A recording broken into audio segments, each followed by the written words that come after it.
అన్న మీ పేరు? నా పేరు రాజు అండి. ఏం చేస్తుంటారన్న? నేను ప్రైవేట్ టీచర్గా జాబ్ చేస్తుంటాను. ప్రైవేట్ టీచర్గా చేస్తా అంటున్నారు, టీచర్ వృత్తి అంటున్నారు. అవునండి. మరేంటి ఈరోజు డిఎస్సి లాంటి గవర్నమెంట్ ఉద్యోగాల్లో అనౌన్స్ చేసి డిఎస్సి వేసింది. అవునండి. దానికి తగ్గట్టుగానే వాళ్ళు రిజల్ట్ వచ్చింది అయితే గవర్నమెంట్ అనౌన్స్ చేసింది. ఓకే. దాన్ని ఎలా చూస్తారంటారు నిజంగా?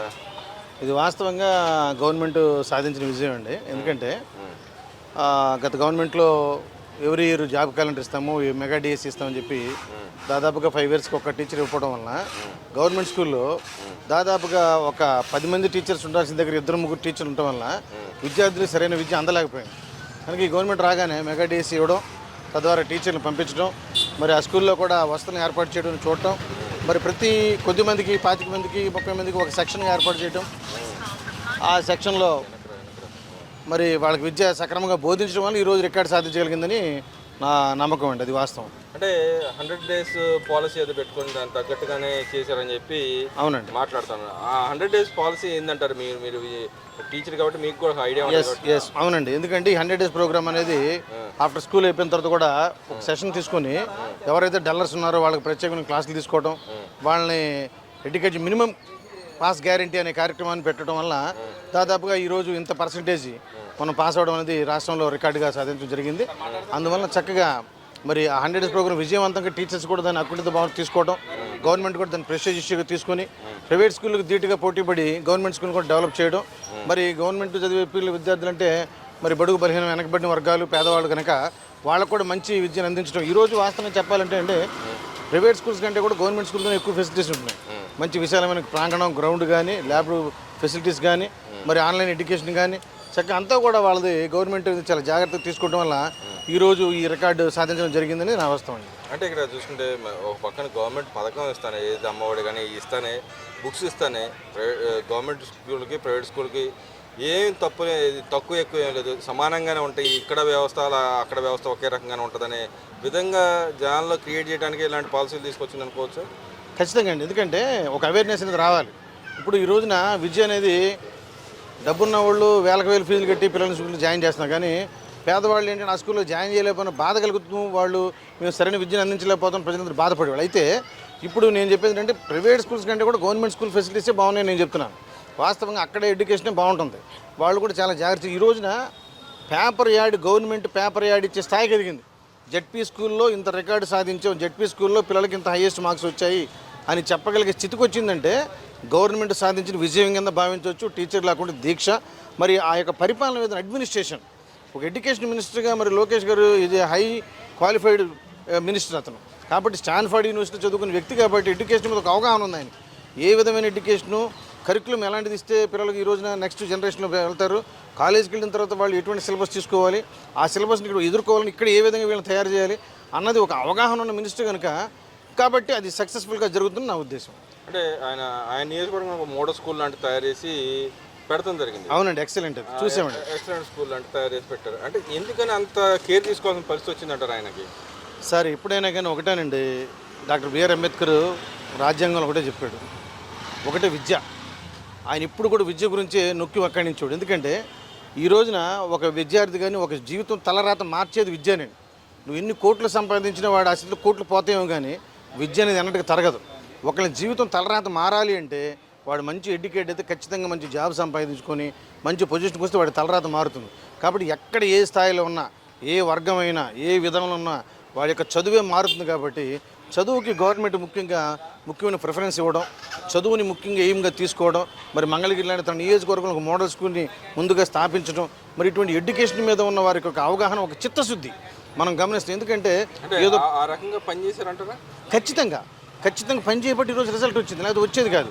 విషయం ఏంటంటే ఏ ప్రభుత్వంలో మేము ఈ పథకం పెట్టాం, ఆ పథకం పెట్టాం, గవర్నమెంట్ బళ్ళు కట్టించడం, గుళ్ళు కట్టించడం, దొడ్లు కట్టించడం కాదండి. విషయం ఏంటంటే ముందు ఎడ్యుకేషన్ అనేది పిల్లవాడికి అందుతుందా, అందట్లేదా, 100 days ప్రోగ్రామ్ పెట్టి 100 days ప్రోగ్రామ్ ఎంతమంది అటెండ్ అవుతున్నారు, దాని యొక్క ఆబ్సెంటీస్ విధానం ఏంటి, డ్రాప్అవుట్స్ ఎవరన్నా డ్రాప్అవుట్స్ మళ్ళీ స్కూల్కి తీసుకురావడం ఎలాగా, ఏమంటే అంతే కదా. మీరు మధ్యాహ్న భోజన పథకం కానీ ఈ రోజు వాళ్ళకి పటిష్టమైన రోజు గుడ్డు ఇలాంటి మంచి రకమైన ఫుడ్ ఎందుకు పెడుతున్నారండి? వాళ్ళకి పౌష్టికాహారంతో పాటు మంచి ఎడ్యుకేషన్ కూడా అందిస్తే ఎవరైనా కానీ పేదవాళ్ళు, తినడానికి తిండి లేని వాళ్ళు ఈ తిండి కోసమే బయట పనులకు వెళ్లకుండా స్కూల్లో ఉన్నా కానీ ఆ తిండి వచ్చింది. చదువుతో పాటు తిండి 2 లభిస్తాయి. మీకు హైయర్ ఎడ్యుకేషన్ కూడా ఇస్తాము, క్వాలిటీ ఎడ్యుకేషన్ ఇస్తాము, మీ పిల్లలు ప్రైవేట్ స్కూల్లో అవసరం లేదు, గవర్నమెంట్ స్కూల్లో చేర్చని ఒక భరోసా ఇచ్చినట్టు అయింది ఈ రోజున. అంటే మీరు భరోసా ఇచ్చానంటున్నారు కానీ విద్యా వ్యవస్థను పట్టుబట్టేస్తున్నాడు. ఎక్కడ విద్యా వ్యవస్థలో లేదు, ఎక్కడ చూసినా కూడా అవకతవకలు తప్పితే ఏం జరగట్లేదు విద్యా వ్యవస్థలో అని చెప్పి మాట్లాడుతూ ఉన్నారు వైసీపీ నాయకులు. సార్ ఈరోజు పనిచేయలేదు, ఫెయిల్యూర్ అయ్యాడని చెప్పి మాట్లాడుతూ ఉన్నారు. సార్ ఈరోజు ఫెయిల్యూర్ అవ్వడం అంటే 5 yearsలో ఒక డిఎస్సి ఇవ్వలేదు వాళ్ళు. 5 yearsలో ఒక టీచర్ని ఒక స్టూడెంట్కి అపాయింట్ చేయలేకపోయారు మీరు. ఒక స్కూల్కి కావలసిన గురువుల్ని మీరు అపాయింట్ చేయలేకపోగా విద్యార్థుల్ని ఆ ఉన్న టీచర్స్తో మెయింటైన్ చేసుకుంటూ వస్తుంది మీ ప్రభుత్వం ఎక్కడ? ఈరోజు మెగా డిఎస్సి ఒకేసారి 16,000 మంది టీచర్స్ని ఒకేసారి మీరు స్కూల్లో డంప్ చేసి ప్రతి ఒక్క పిల్లలకి మరి ప్రతి ఒక్కరికి ఎడ్యుకేషన్ బాగా రావాలంటే టీచర్స్ ఉండాలి. మంచి క్వాలిఫైడ్ టీచర్స్ని పంపించి అది కూడా పారదర్శకంగా డిఎస్సి పెట్టి నీకు టీచర్స్ని పంపించి ఎడ్యుకేషన్ ఒకటి ఈరోజు సాధ్యపడింది. ఇంకెక్కడ ఫెయిల్యూర్ అని మనకు అర్థం కడుతుంది. ఈ రోజున ఎప్పుడు కూడా లేని విధంగా గవర్నమెంట్ ఒక పేపర్ యాడ్ ఇచ్చింది, పలానా జెడ్పీ స్కూల్లో పలానా పిల్లోడికి ఇన్ని మార్క్స్ వచ్చినాయి, ఇంత పాప వచ్చింది అంటే ఒక ఛాలెంజింగ్గా వాళ్ళు ఇచ్చారంటే నీకు ఫెయిల్యూర్ ఎక్కడ కనపడుతుందండి? రేపు పొద్దున్న రాబోయే రోజులు ప్రైవేట్ స్కూల్కి గవర్నమెంట్ మధ్య వారు నడిచిద్ది అంటారా? ఖచ్చితంగా ఖచ్చితంగా ప్రజల్లో కూడా మార్పు వచ్చింది. ఈ యొక్క మార్కులు చూసిన తర్వాత ఎందుకు వేలకు వేలు ఖర్చు పెట్టడం, ఎందుకు లక్ష డొనేషన్లు కట్టాల్సిన అవసరం ఏముందండి? గవర్నమెంటే స్వచ్ఛందంగా మంచి ఎడ్యుకేషన్ ఇస్తున్నప్పుడు క్వాలిఫైడ్ టీచర్స్ పైగా మీకు ప్రైవేట్ స్కూల్స్ వచ్చేటప్పటికంటే ఏదో ఉంటుంది. ఇక్కడ క్వాలిఫైడ్ టీచర్స్ బీడీ ట్రైనింగ్ అయిన వాళ్ళు క్వాలిఫైడ్ టీచర్స్ని పెడతారు. క్వాలిఫైడ్ టీచర్స్ని పెట్టి క్వాలిటీ ఎడ్యుకేషన్ ఇస్తున్నప్పుడు ఎక్కడో లక్షలు కట్టి ప్రైవేట్ స్కూల్కి వెళ్ళాల్సిన అవసరం ఉందండి. సో కాబట్టి ఏంటంటే ఖచ్చితంగా రేపు ఫ్యూచర్లో ప్రైవేట్ స్కూల్ వాళ్ళు కూడా ఇంకా జాగ్రత్త ఉంటారు. వాళ్ళు ఫీజులు తగ్గించుకొని దిగటమా, ఎందుకంటే అక్కడ ఉన్న పిల్లలందరూ ఇటు వచ్చేస్తారు కాబట్టి వాళ్ళు ఫీజులు తగ్గడం అనేది కూడా ఒక మార్పు సంభవిస్తుంది నేను ఊహిస్తున్నాను. అదేవిధంగా చూస్తుంటే ఈ గవర్నమెంట్ వచ్చి 2 ఏళ్ల పరిపాలన జరిగింది కాబట్టి 2 ఏళ్ల పాలనలో మీరేం అబ్జర్వ్ చేశారు? నిజంగానే ప్రజల పక్షాన గవర్నమెంట్ పనిచేస్తున్నా, లేకపోతే తగ్గట్టుగా పనిచేస్తున్నా, లేకపోతే ఖాళీ కూర్చొని అటు ఇటు తిరుగుతా మామూలుగా బయట ఎంజాయ్ చేస్తూ తిరుగుతున్నా అని చెప్పి వైసీపీ నాయకులు మాట్లాడారు. దీంట్లో నిజమెంత ఉందంటారు? ఏ విధమైన మార్పులు సంబంధించి గతానికి ఇప్పటికి ఏ విధమైన మార్పులు వచ్చినాయి అంటారు? ఒక బెస్ట్ పాలసీ అండి. గత ప్రభుత్వం ఉన్నప్పుడు ఒక్క లేబర్కి వర్క్ లేదు. కారణం ఏంటి? మెయిన్ ఇసుక ఆపేశారు. ఫస్ట్ దెబ్బ కూడా ఇసుక ఆపేశారు. ఒక్క ఇసుక ఆపడం వల్ల సెంటరింగ్ వాళ్ళు, పెయింటర్ వాళ్ళు, తర్వాత ఏంటి కార్పెంటర్స్, మరి మన టాపీ వాళ్ళు, కరెంటు వాళ్ళు, ఇంతమంది డిపెండ్ అయ్యి వర్క్ చేసేది ఇసుక. మరి ఈరోజు ఇసుకను ఫ్రీగా వదిలిపెడుతున్నారు కాబట్టి చిన్న చితక ప్రతి ఒక్క లేబర్ ఉన్నవాడు లేనివాడు కూడా ఏదో తనకు తోచి ఇల్లు కట్టుకుంటున్నారు. కాబట్టి ప్రతి ఒక్క లేబర్కి ఈరోజు వర్క్ దొరికింది. ఫస్ట్ పని దొరికింది. పని దొరకడం వల్ల పని సంపాదించుకుంటున్నారు. వాళ్ళ యొక్క జీవన స్థితి మెరుగుపడింది ఫస్ట్ ఆఫ్ ఆల్. రెండోది, ఇక చదువుకున్న వాళ్ళ పరిస్థితి ఈరోజు ఎడ్యుకేషన్లో మంచి మార్పులు తీసుకొచ్చారు. డిఎస్సి వదిలిపెట్టారు, కావాల్సిన టీచర్ని స్కూల్ మళ్ళీ నెక్స్ట్ కూడా ఇంకో డిఎస్సికి సిద్ధపడుతుంది గవర్నమెంట్. అంటే టీచర్స్ని విరివిగా పంపించి పిల్లలు ఎడ్యుకేషన్ డెవలప్ చేస్తుంది. ఒక రకంగా లేబర్ డెవలప్ అయ్యారు, ఎడ్యుకేషన్ పేద బలహీన వర్గాల వరకు అన్నా క్యాంటీన్లు ఓపెన్ చేశారు. 5 రూపాయలకు భోజనం పెడుతున్నారు. వాడు ఆకలి తీరుస్తున్నారు. ఎక్కడైనా చిన్న చితక నిరుద్యోగులు ఉన్నా కూడా 5 రూపాయలు పెట్టి భోజనం చేయడం, 3 పూట్ల రోజుకు 15 రూపాయలు వాడి జీవితం, నెలకు 400 రూపాయలు 50 రూపాయలతో క్లియర్ అయిపోతుంది. సో ఈ విధంగా అటువంటి ఆకలితో ఉన్న అన్నార్థులకు కూడా వాళ్ళు భోజనం పెట్టి ఆ రకంగా వాళ్ళని డెవలప్ చేస్తున్నారు. ఇక పరిశ్రమలు అంటారా, మీరు ఇన్నగా మనం చూశారు, ప్రపంచ స్థాయిలో గూగుల్ని తీసుకొచ్చారు వైజాగ్కి, కాంగ్రిజెంట్ వచ్చింది ఏమండి, తర్వాత టీసీహెచ్ వచ్చింది, నిన్నగా ఆర్సెల్ఆర్ మెట్రల్ అనకాపల్లి ఓపెన్ చేయడం జరిగింది. వీరు దాన్ని కూడా పెద్ద వివాదం చేశారు. అసలు రాదు, ఇదంతా చెవులో పూలు పెడుతున్నారు అని భయంకరమైన మాటలు మాట్లాడారు. అసలు గూగుల్ అనే దానికి అవగాహన లేని వాళ్ళు కూడా గూగుల్ గురించి మాట్లాడారు. సో ఇంత కొత్త రేపు మొత్తం ఇప్పుడు క్యారియర్, నిన్నగాక మన నెల్లూరు సిటీలో క్యారియర్ కూడా పెడుతున్నారు ఫ్రిడ్జ్లకు సంబంధించింది.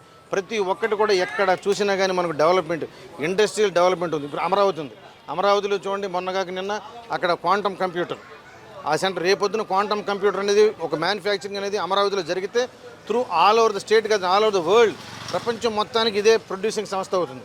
ఆనాడు ఎలాగైతే జీనోమ్ వ్యాలీ పెట్టి ఇది చేసుకొచ్చిన హైటెక్ సిటీ మీరు కంప్యూటర్ ఎలా డెవలప్ చేసాడో, ఈరోజు క్వాంటమ్ వ్యాలీ అని చెప్పి ఈరోజు అమరావతిని డెవలప్ చేసి ఖచ్చితంగా మన విద్యార్థులు కానీ మన పిల్లలు కానీ ఇక్కడే చదువుకొని ఇక్కడ నుంచి వేరే చూడగలం. మరి మెడికల్ కాలేజ్ కూడా ఎక్కడెక్కడ పెండింగ్ పడిపోయినా కూడా వీళ్ళు ఓపెనింగ్ పెట్టారు. కొన్ని ప్రాజెక్టులు ఉన్నాయండి, ఆ ఏమీ అవ్వకముందే వెలుగున్న ప్రాజెక్ట్ అయిపోయింది చెప్పి ప్రజలకు అంకితం అని చెప్పారు.